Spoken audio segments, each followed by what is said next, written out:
called me crying, and I couldn't help him. The call came late. The house was already done for the night. Lights low, counters cleared, the quiet that signaled completion. His name lit up the phone, a country code, a small, familiar ache now. And before I even answered, I felt the reach of the ocean between us, measured not just in miles, but in helplessness.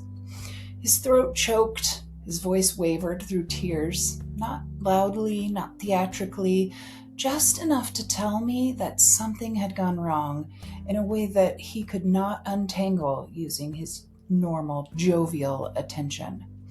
A misunderstanding, he tried to explain, but nothing actually helped.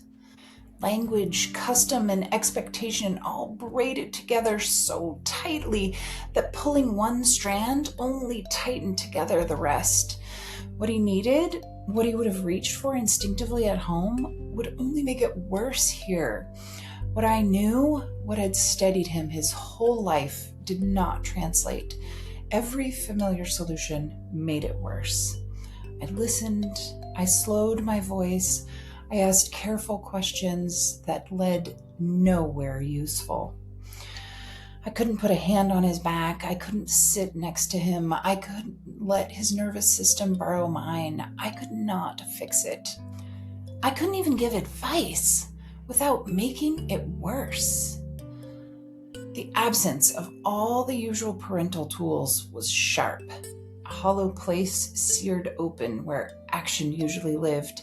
Yet, underneath the distress, something else held steady. A quiet recognition that this wasn't a failure of care. It was a crossing. He met the weight of his own life in a way no one could intercept. He held the consequences of being fully there in his own body, in a world that does not bend to our familiar rules. The knowing did not ease the ache, but it changed its shape. There's a particular grief in the realizing that love does not always arrive as help, that it can arrive as presence without influence, as staying on the line, breathing together, helpless to offer anything that would rescue.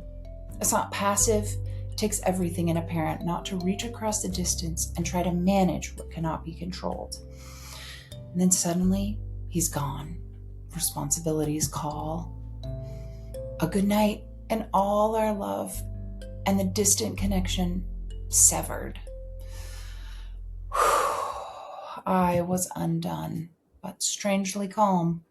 Heartbroken, yes, but also warmed by a fierce, unexpected pride.